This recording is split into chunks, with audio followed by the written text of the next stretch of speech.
Hey, this is Jack Downs with a little lesson about the material that we're going to cover in class, our public speaking and writing for professionals course, JOU127 on Tuesday, September 6th. For those of you who can't be in class because of COVID or flu or who knows what reason. This is going to be shorter and less intensive than what happens in class. It's your responsibility to review the handouts I'm going to attach to the email, and also to try to stay up to date with things as best you can.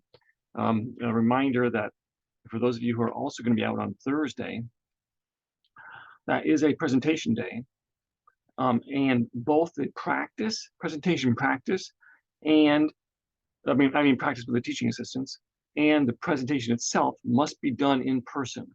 It doesn't mean you can't practice your presentation in the meantime with your friends in front of a mirror. In fact, you should be practicing your presentation in the meantime. But if you are out for the entire week, it'll mean that when you get back or over the weekend when you return, or late in the week when you return, you'll need to reach out to the teaching assistants, schedule some practice time with them, probably outside the normal practice time, and be ready to give. You'll end up with 2 presentations to do the next week, probably on that same presentation day, which there probably will be time to do, because the presentation I'm going to introduce on Thursday is a very brief one and not very intensive. Okay, that having been said, let's take a look at the schedule, and then I'm going to go over some handouts, and those handouts will be attached in the email about this video also. Of course, you can always have a Zoom meeting with me if you are away, or send me questions via email and stuff like that. So let me try to share my screen. I'm going to share everything. I think this should work. Let's see, where's my button for? Just share. Okay. And hopefully you're looking at the Moodle screen now. Of course, you can always go over the schedule yourself, and maybe you want to look along with this too. Yes, the topic in today's class, and it says the 7th, but it's actually the 6th. I wonder if I'm in the wrong. Yeah, I'm in a different year right now. I was in some old files. Oh well. Please note that this is. Let me go change that just to be official. Let me go back to my dashboard, and let me not look at the past, but look at the in progress. Let me look at that one, and let me look at your schedule. That's why that looked funny. And there's a daily schedule for that, and I'll scroll down. Okay, week 2. Thursday, September 6th. The topic is interviewing in general, and an advisor interview is assigned. So we're having a project that's going to be assigned. It's for some time in the future, but hey, this is something you could kind of get going on. You certainly could get going on while you're away, and that would give you a little ahead in this. Then what's due this class? Well, you were to have read chapters 3 and 4, continue working the study guide. I would say if you are away from class with sickness, that getting the chapters all read and getting the study guide all done, and maybe even going ahead, would be a good efficient use of your time. And of course, review the word distinctions. Yes, those are available here on Moodle also. Prepare and practice your collage. Yeah, you can't do your practice with your TA if you're gone, but you can still practice on your own. But remember, you must do practice with the TA in every presentation before you do it in class. What's due next class? Well, you might not be here, but what's due anyways, we're going to do the collage presentations. They must be practiced and timed ahead of time. And I'm going to ask you to create a list of questions for the advisor interview. This is not actually to be handed in next class, but it's to get you going on this next project. Begin work on the entomology naming presentation. No, actually, I'm going to say that's not to get going on yet. And must bring the rubric to class. Yes, you must bring the rubric to class when you do the presentation. So when you do come to do your collage presentation, you must bring the rubric with you to class, and your collage, of course, too, right? And I'll let you look ahead if you want to in the schedule for more. Okay, let's take a look at the handouts I'm going to give today. I'm going to give you the advisor interview assignment. which you have as a handout and email. Let me make this a little bit bigger. Where's my zooming? I'll just go like this. Okay. All right. So this is due on Thursday, the 22nd. So that's like what? 3 weeks, 2.5 weeks away. So that might seem like a very long time away, but you should get going on it right away. It itself is not that much work, but if you let it go, there's gonna be problems because it requires you to set up an interview. And of course, people are busy and you have to schedule it and stuff, so that's the problem. What to do is a typed transcript, and we'll say it's on Moodle or in person at the start of the class that day. A transcript, a listing of what was said in the interview, plus your questions that you come up with. So this is going to be you doing an interview of your advisor. So first of all, the instructions say you have to find out, if you don't already know, who your advisor is. Okay, good, you do that. Hopefully you already know. We're talking about your primary advisor. You may have several advisors. You may have advisors for a minor, advisors for ELP, advisors for whatever, lots of different things perhaps, but your primary advisor. Contact your advisor and make an appointment right away. Tell them it's for a brief interview and it's for a class assignment. I think you could do make this appointment with email. You can make this appointment with phone. You can make this appointment in person by walking by someone's office.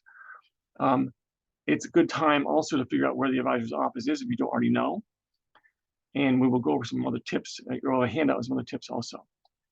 And that mentions the tips here in number 3, all right? Okay, good. Number 4, research your advisor. So you're gonna be coming up with a list of questions to ask them. So where are those questions gonna come from? Yes, there may be some general, and there certainly are probably some general things you just want to ask your advisor about the major and stuff like that. But maybe it'd be good, in fact, I'll tell you, it will be good, to do a little research about them ahead of time. Search a college website about them, social media, do a general web search, see things that they've written, see things that activities that they have. Maybe they publish a blog or some online writing. You could even talk to the secretary or other people in the department about them to try to find some background, some interesting content for some interesting questions. All right, so based on this research, you're going to write 8 interview questions. You're actually going to type these up and have them with you. For now, you can just write them in a notebook and have them with you, but eventually they're going to be typed up and handed in. So you would have made the appointment. Now, if your advisor is reluctant to meet with you in person, which I think could be rare, but may still be possible with pandemic, yes, you may do this on Zoom or, if you must, on the phone, but I would much prefer, it'd be much better if you could do it in person, okay? So try to set up an in-person appointment. When you arrive, you're gonna give them the feedback form. Now, I'm gonna assume that you will probably get these handouts in person when you return to class, in which case the feedback form, which is included in this sheet, would be given to you in person on paper, and you would probably give them that. So in other words, they need to fill out a form or answer some questions and either send me the form or email me the form, or just send me an email to answer some questions, just to confirm that you did the interview, and they're going to tell me a little bit about how you did on the interview. So you're going to give them that form or get sure they get the idea that they're going to respond. What's the form look like? I'll scroll down and see there's advisor interview feedback form, and they say you put your name on there probably, and you could probably fill this in stuff in the top for them, and they're going to just say how you did, and then there's directions about how they can get it to me. The fact this is on 2 pages, which is kind of like front back of a page, makes more sense if I give you the on paper one. But hey, if you did an email, if you had to do a Zoom meeting and you wanted to send them this via email, you just select it all or paste it. Just tell them to email me that stuff. That would be fine too. In order for you to get graded on this, I need something from them saying that you did this interview and their analysis of how you did. I suggest here, do not record the interview, rely on notes. All right, those of you, especially in journalism, might be used to the idea of recording your interviews, and I think more and more people do record interviews, but you really have to make sure to take notes also. I'm not going to stop you from recording the interview, but please also take notes. All right. That's a backup for your recording. My goal is to have you take notes and to be able to, while you're taking notes, to record the general information, yes, the given answers to your questions, and then you're also, of course, paying attention to other things they say, and it's fine to go off the script. You don't have to ask all your questions, or you don't have to just ask your questions. Something else may come up. You see something in their office that looks interesting, a picture, a sculpture, or something. You ask about that, and that opens up a different direction for the interview, and you get something unexpected. So a major part of interview is listening, and then being able to think on your feet and change things up from what you had planned. But in either case, I want you to get at least 2 full direct quotations, and you're going to write them as that way in your notes. And then that's what gets typed up for me as part of the transcript. 2 full quotations. Now, why do we quote people in journalism? Or in anything, really? We don't quote them just because they said it. We quote them because they said something interesting in a special way that means that the words that they used are especially important. They have some usually emotional or personal content. They're said in a way that you wouldn't normally write that your way, but it kind of lends it to an understanding of their character or the emotional state they're in. It has some special significance. You don't quote people just saying basic facts and figures. You quote them with that personal statement that really makes a difference to hear in their words. And that's your goal when you find these quotes. So you finish the whole interview, and I'll talk to you more about the interview in a moment. And then you transcribe your notes. That means you go away from them after you say thank you and goodbye, and you type up all your notes. These might be just from handwritten notes. If you felt the need to record, they might be from the recording, but I think it's better if the handwritten notes transcribed. Now, the other notes, besides the direct quotations, do not have to be their direct words, just roughly what they said. That would be called like paraphrase, all right? Or indirect quotes. It's the stuff they said, but in your words, from your memory and from your notes, as opposed to the words you get in your notes, you carefully write down and confirm you have exactly their words. 2 chunks of those, at least 2 separate full sentences, for instance. Then what's due in class is going to be well, put your name on it, type it up, put the advisor's name on there, the date of the interview, where the interview was held, and then you're going to list the questions and then list the answers. If you want to do the questions and then the answer, the question and answer, that's fine too. Either way is fine. And then there's a pandemic special note there too, and then there's interview feedback there. Good. Now I'm going to move on to the tips for interviewing. Tips for interviewing. So this is a long handout. I'm going to just briefly go over the top points and leave it for you to go over more. I think there's a tips for interviewing in the study guide, and you will be asked to provide some tips on the first test. So this is stuff to pay attention to in that way, but most of the linear common sense, there's a few extras I have too. Yes, you want to research ahead of time. You really should know what you're planning to do, what's the purpose of the interview. And of course, you know who you're going to interview. But if you're trying to gather information on a topic, you would make sure you're choosing the right people to interview. And you determine where to interview them. You'd like to have a quiet setting. If it's about them mostly, though, it's probably someplace that they feel comfortable, right? Maybe it's their home, their office, or so on. You're going to arrange the interview. You're going to call the person, or maybe they have a secretary, try to arrange it. You will realize that sometimes you can take a couple of calls and there can be a little delay in setting things up. You truly always identify yourself and explain what the purpose of the interview is. If you were doing an interview for one of our student publications, like Due North or APN or Cardinal Points, you would identify yourself as a student journalist. Hi, I'm a student journalist for Cardinal Points, and I'm doing a story about whatever, and I would like to talk to you. Can we set up interview time? So then, as I said, you should go over these in more detail. You decide whether to record or not. Always obtain permission before recording. You're not going to secretly record. Is secret recording legal in New York? Yes. Recording an interview you're doing with somebody is legal, but it's not ethical to record someone without telling them, unless there's a really good reason, and you don't have a really good reason. It's like you have to hide your identity in the recording because you're in a situation which is dangerous and you could be attacked or something, but that's a whole different thing. So recording should not replace note-taking. Note-taking is important.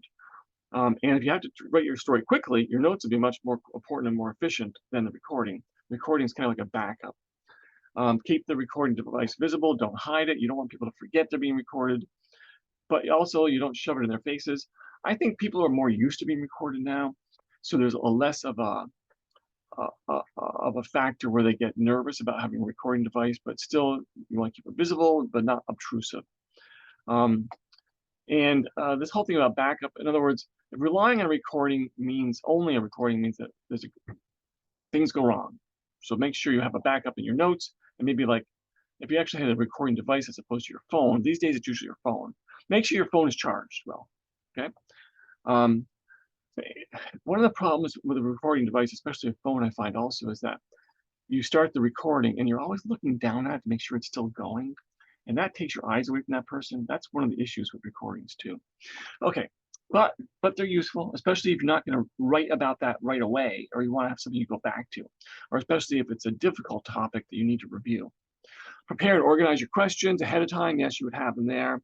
You want to find open-ended questions that get them to tell a story, not short ones that just are a yes, no answer.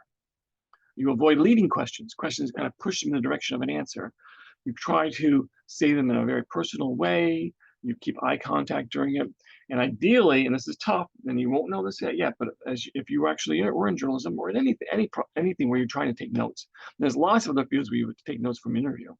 You're trying to keep eye contact while you take some notes, which is a tough skill and one you can get used to, though.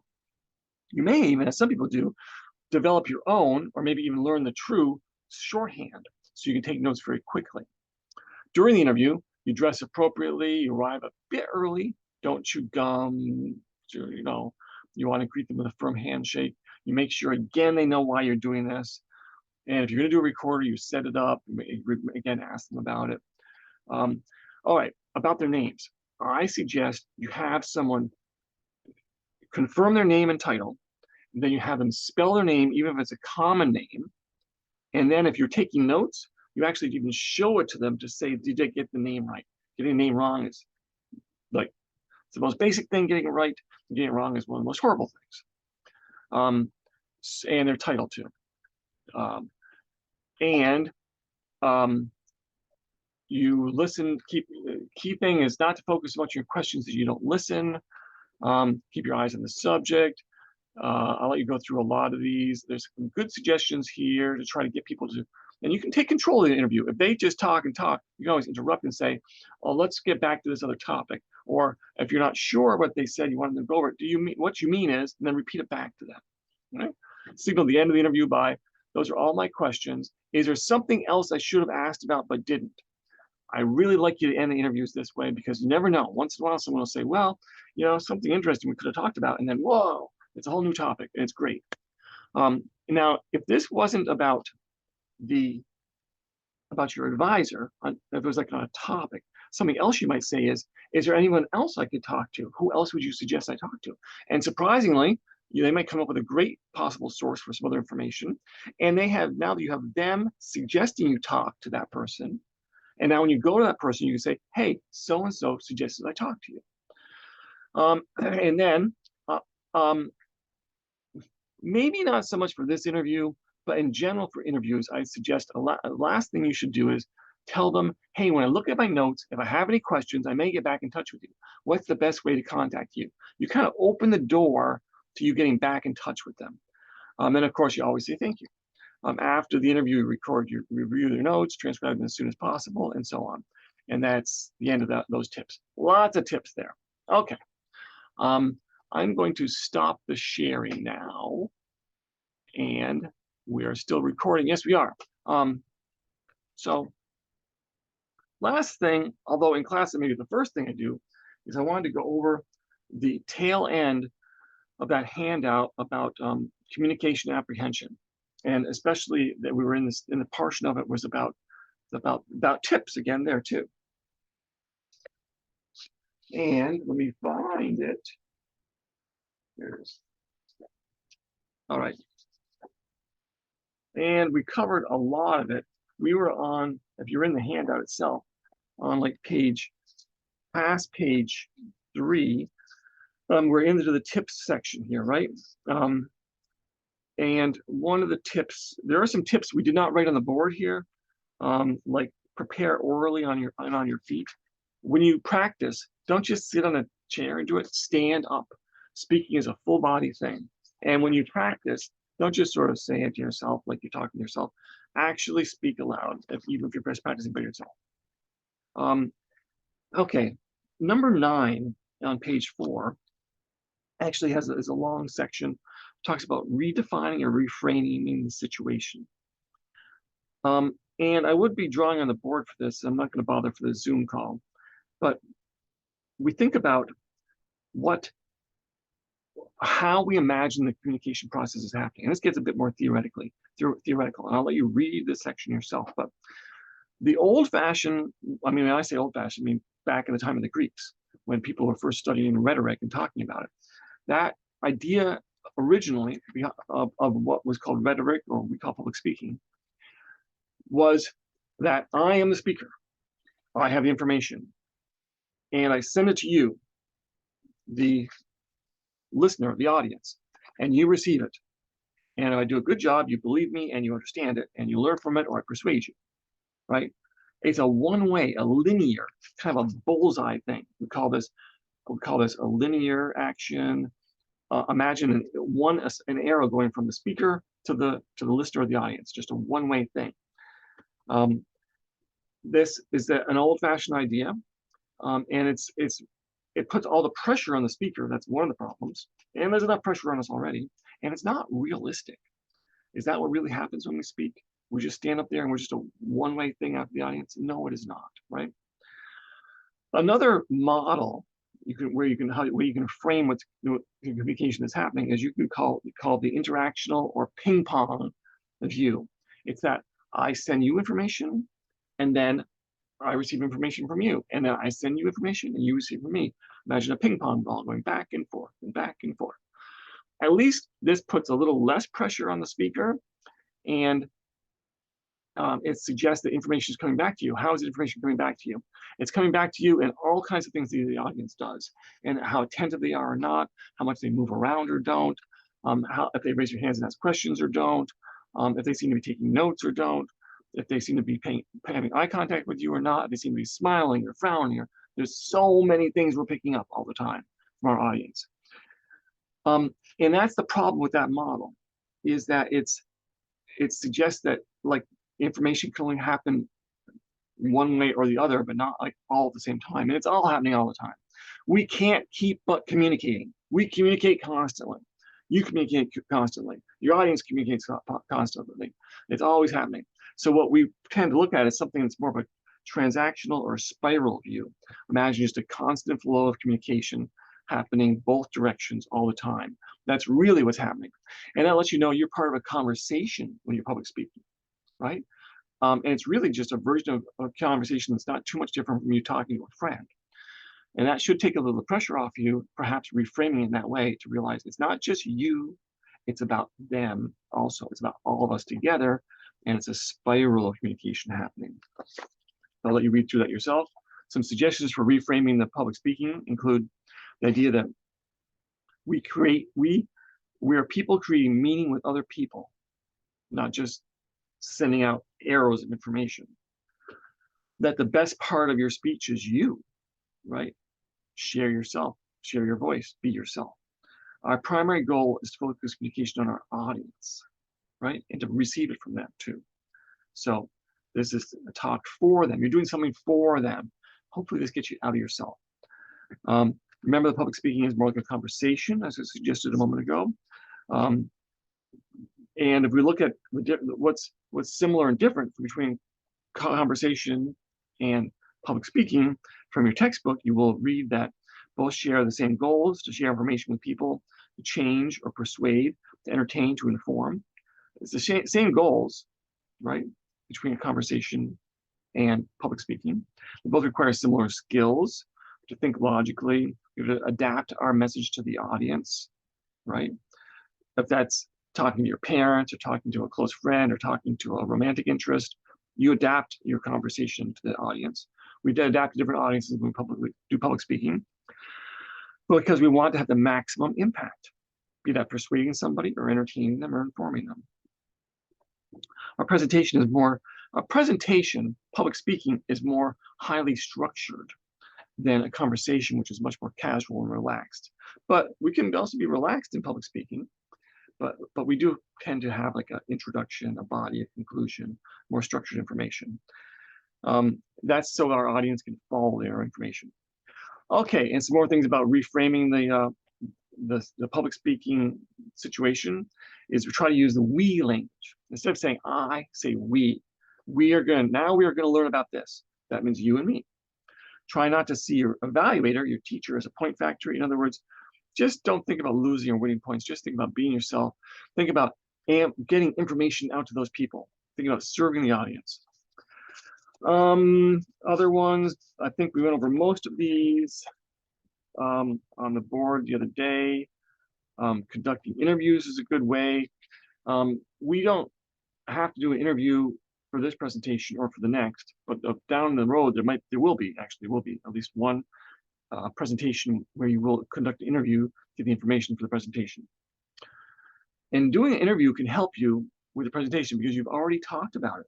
You talked about it with the people you did the interview with.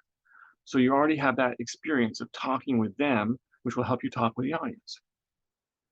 Realize you are not going to be perfect. You shouldn't be perfect. Embrace your humanness. Don't beat yourself up about your mistakes. We all make mistakes all the time. But that's part of being human. And as long as you keep in mind the goal of serving the audience. Visualization I mentioned, never memorize your, and then finally on page 6, we're going to ignore, actually it goes on to page 7 a little bit. This is actually sort of a tangent, but it is on your textbook and on your study guide. There are 3 types of delivery styles. Extemporaneous speaking, that's what we do in class. Our class focuses on extemporaneous speaking. Conversational style, it comes from an outline, but it's not verbatim. And every time you give the presentation, it's a little bit different. Or maybe even a lot different, depending on if the audience changes too, right? Impromptu, at the very end of the semester, we'll do impromptu talk. That has limited preparation. There's no practice time, and just kind of come up with very little preparation. A couple of notes and think on your feet. Don't worry about that now. It sounds harder in some ways, yes or no. It's over quickly, and there's less expected of you. There's reasons we'll talk about that when we get to it. But that is a type of presentation or delivery style. And finally, there's reading from manuscript, which we will do once sometime in the future in the semester, if we have time. I hope we will have time. This sounds easier. I'm going to read from a piece of paper. I've got a piece of paper here. Where's my piece of paper? There's my piece of paper. I'm going to read from it. Isn't that easy? Not done well. If you're reading a piece of literature, usually it is, or poetry or something like that, or maybe it's a speech that must be read because it's like the President's State of the Union speech, and it's going to be published or something. So he's going to want to use those exact words. Well, you have to kind of like still give it life, and you have to put yourself in the mind, for instance, in a poem of that poet and how they wrote it and what they were thinking. So it's like you are speaking their words almost as if you're them. And that is hard. Just reading is easy, but you almost to live the literature, and that's hard. And then this is a paragraph on chapter 7 about this class focuses on extemporaneous speaking. Never write your speech out entirely on the card. You never memorize it, and so on. Please read through that paragraph. There's number 23, for some reason, which is a bit of a tangent, also talks about using cards effectively. We're not using cards yet. We'll come back to that later. I think it's on someplace in your study guide, so you have the information. Okay, so that was what was in the class today. Please let me know if there's questions or anything. And thanks, and I hope you're all feeling better and you'll be in class soon.